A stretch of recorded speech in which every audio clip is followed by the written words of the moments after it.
Dear students, hope you are safe and healthy. My name is Mudassar Abbas and I am lecturer at Institute of Business Studies, Guwahati University of Science and Technology.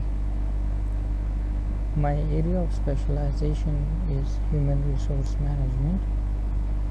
This is a subject of principles of management, the course code of BS 121. This is chapter 16, which is about employee motivation. Okay, before going into the detail of the lesson, let me share with you two reference books that you can use as a reference. These books are easily available in the market and you can also download them from internet for free. The first book is Principles of Management and its Application. That is written by Ricky W. Griffin. You can download any edition of this. We have 10th edition and onward. The second book is Management by Stephen P. Robbins and Mary Coulter. So you can download any of this book and make it as a reference book. Both books are very readers friendly.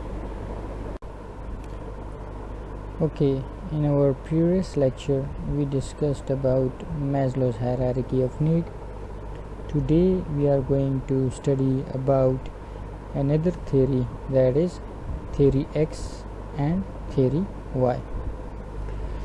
Douglas McGregor is best known for proposing two assumptions about human nature, Theory X and Theory Y.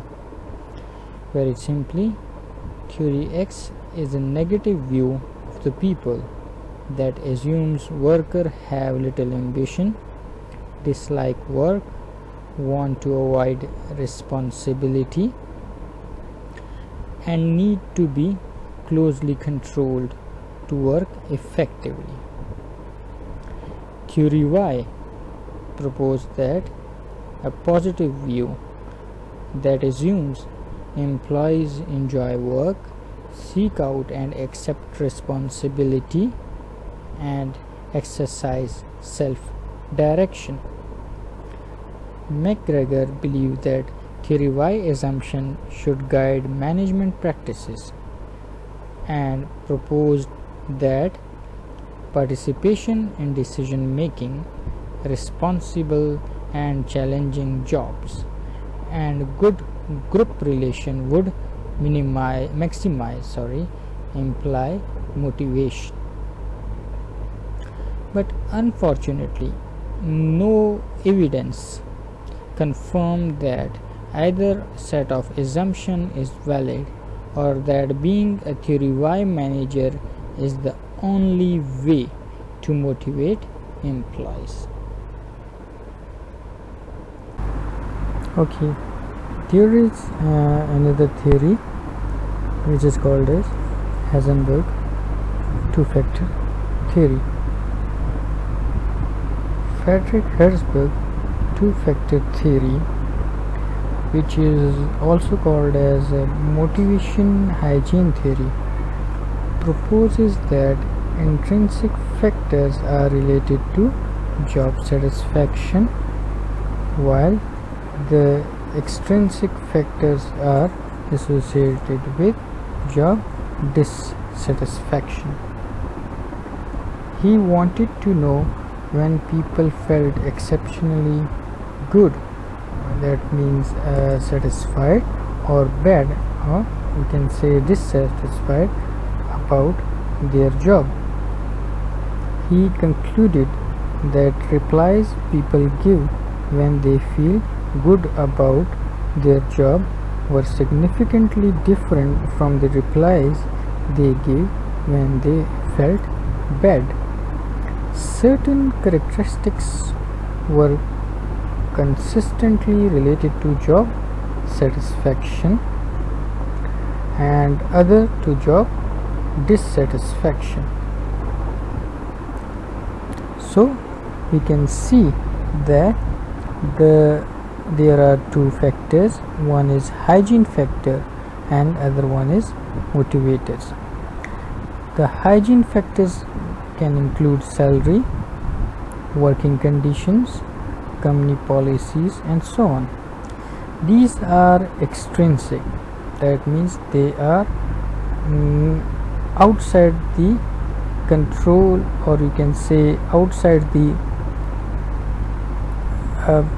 physical domain of the employee, and they are related to dissatisfaction, while the motivation factors are intrinsic. These are inside the employees and they are related to satisfaction.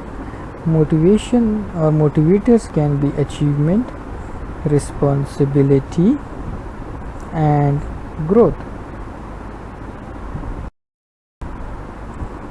When people feel good about their work, they tended to cite intrinsic factors arising from job itself, such as achievement, recognition, and responsibility. On the other hand, when they were dissatisfied, they tended to cite extrinsic factors arising from job contexts, such as company policies, administration, supervision, interpersonal relationships, and working conditions. In addition to this, he believed that the data suggested that the opposite of satisfaction was not dissatisfaction, as traditionally has been believed. Removing dissatisfying characteristics from the job would not necessarily make job more satisfying or motivating. So he believed, he proposed that the dual continuum existed in this theory. The opposite of satisfaction is no satisfaction, and the opposite of dissatisfaction is no dissatisfaction. So again, he believed that the factors that lead to job satisfaction were separate and distinct from those that lead to job dissatisfaction. Therefore, a manager who sought to eliminate factors that create job dissatisfaction could keep people from being dissatisfied, but not necessarily motivate them.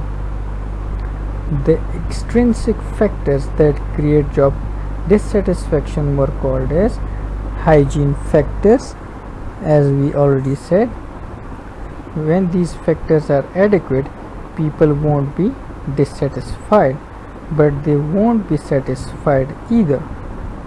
To motivate people, he suggested emphasizing motivators, the intrinsic factors having to do with job itself.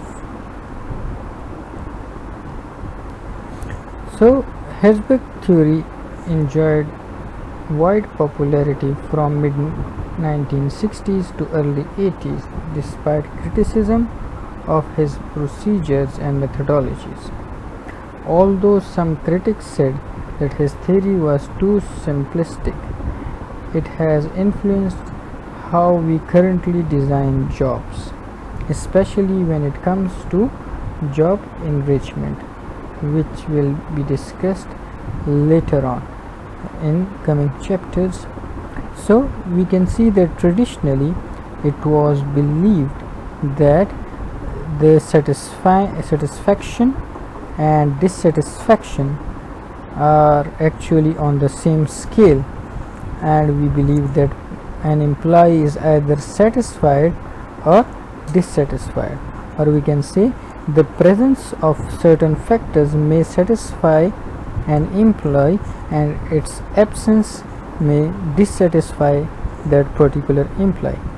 But according to Herzberg, the satisfaction and dissatisfaction lies on different scale, and there are two different factors for it.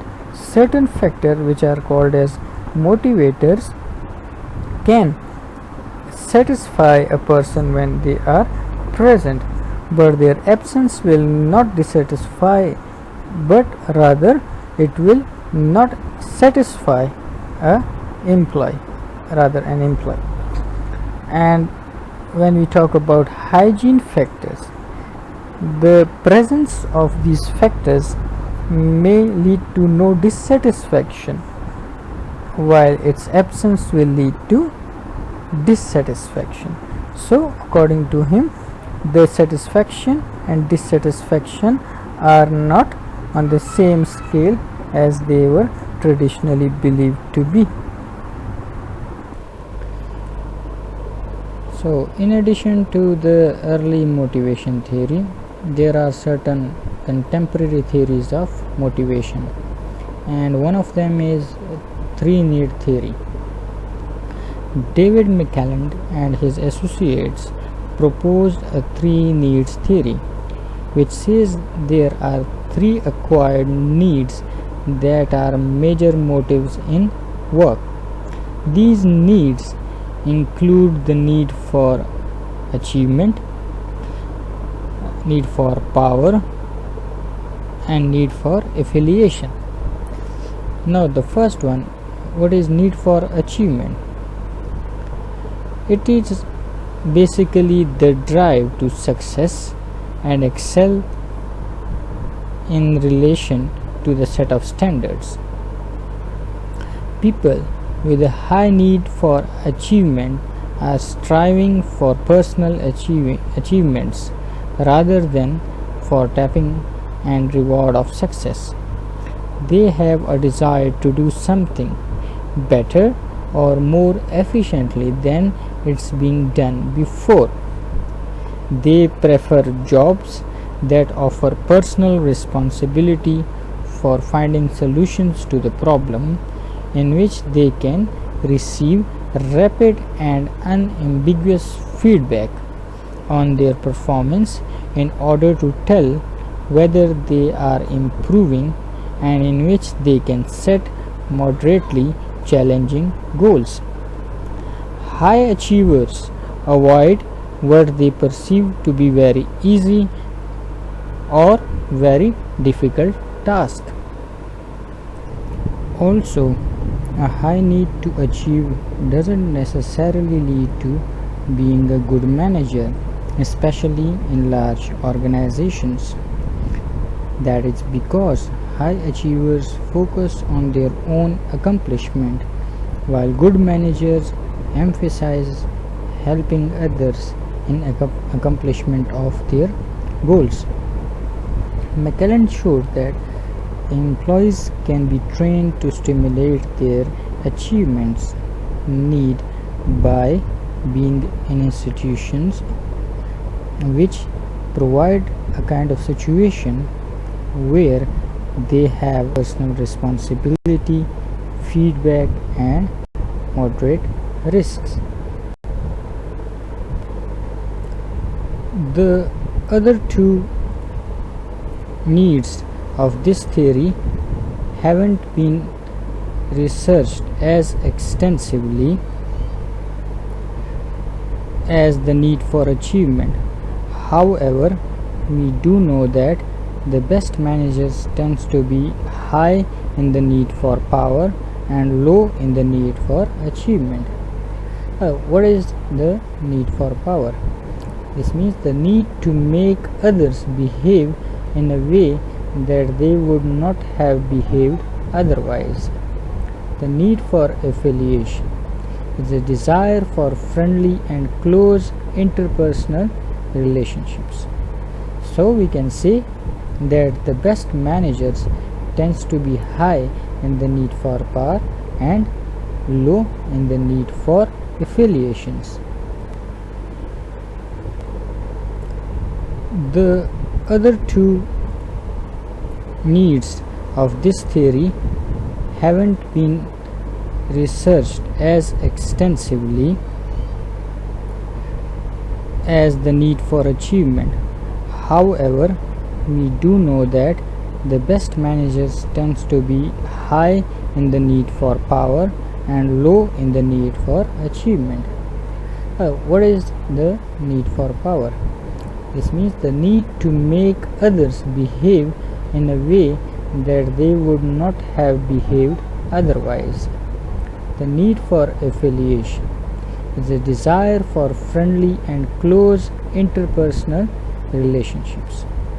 So we can say that the best managers tends to be high in the need for power and low in the need for affiliations.